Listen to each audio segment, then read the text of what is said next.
From Freenations.net, just back from Russia. Prosperous, capitalist, nationist, democratic, Christian. If the average Westerner could see the modern Russia, he would see something of his long-lost past.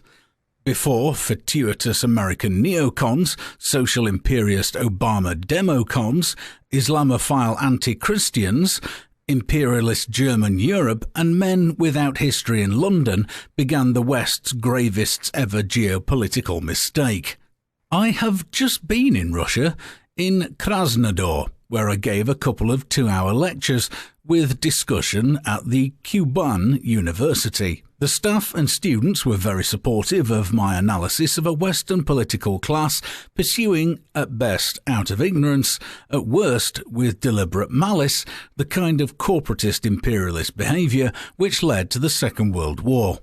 Except that so disastrous are the politicians in London and Washington that we now find ourselves on the wrong side, pushing reform-minded and friendly Russians who genuinely seek to imitate Western democratic capitalism towards communist and imperialist China.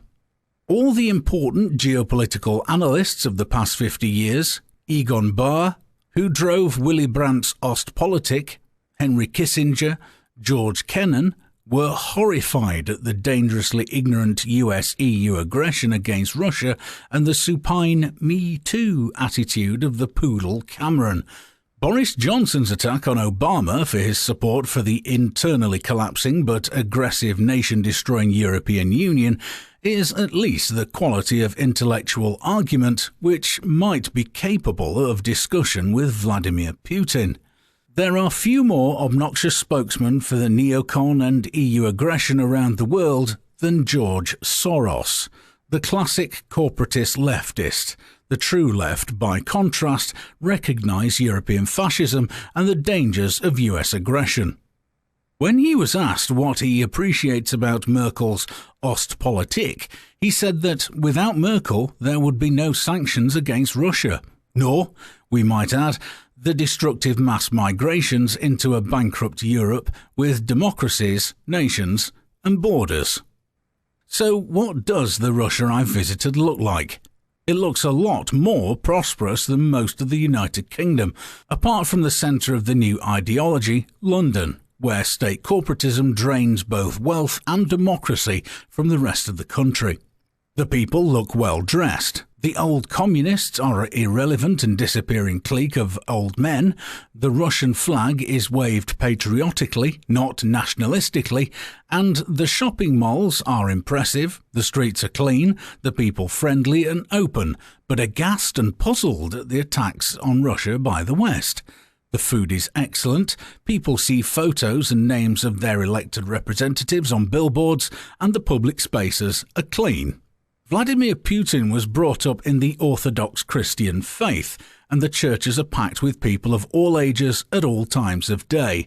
And because their faith is not questioned and attacked by social engineers and destroyers of the family and marriage, as in the West, his people do not feel threatened. All the ingredients of a genuine community, entrepreneurial capitalism are in place and are beginning to work. Unlike the corporatist concentration of capital in the West, with its destruction of parliaments and communities. Home ownership in Russia is over 80%. Income tax is 13%, whilst corporation tax is 20%. This we can contrast with the even higher income tax rates in Britain, while Osborne reduces corporate tax to 18%, whilst failing to collect even that. No company can operate in Russia without paying the full tax rates there. Petrol costs 30p per litre, and a typical bill for electricity, gas and water for a decent-sized family house with 4 people is about £40 per month.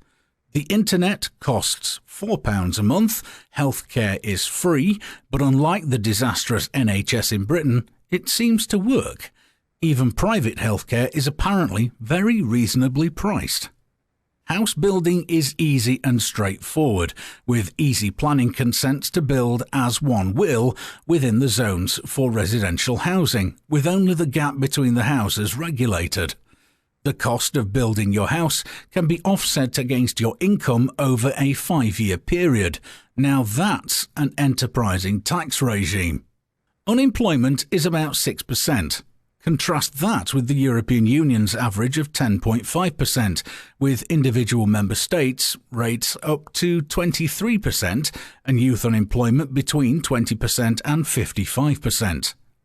Russian debt to gross domestic product was only 18%, 18%, at the beginning of 2015, but will be rising after the collapse of the oil price and the West's ludicrous sanctions reduced Russia's GDP by 3.7% during 2015.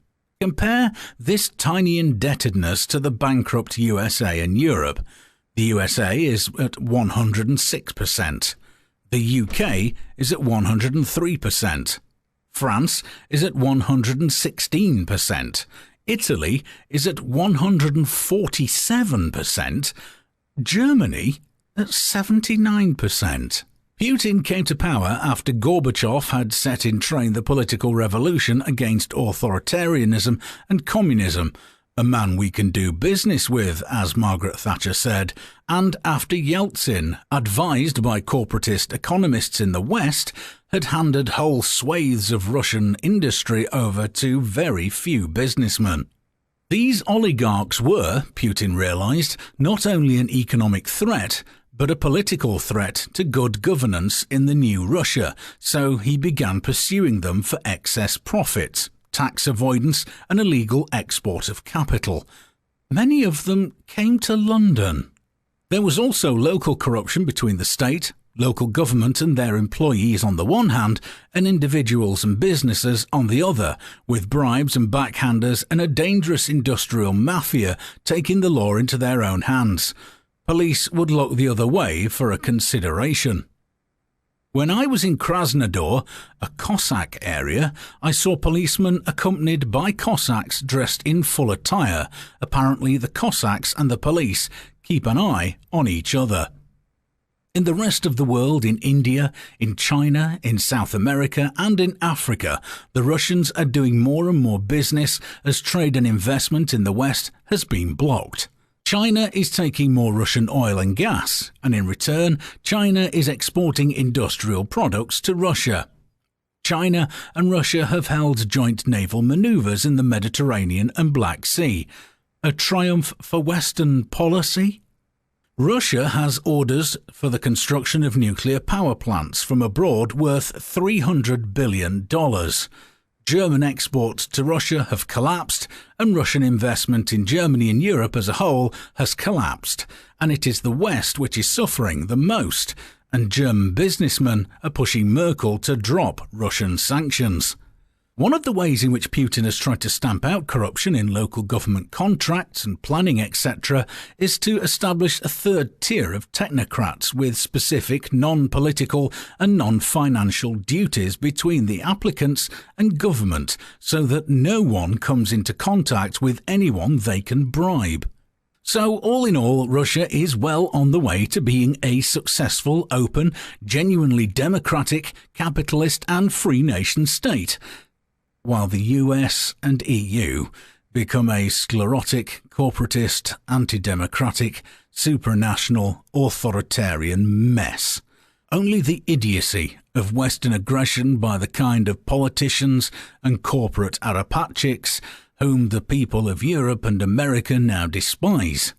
Witness the chaotic revolutions from Corbyn to Syriza, to Podemos, to AfD, to Trump.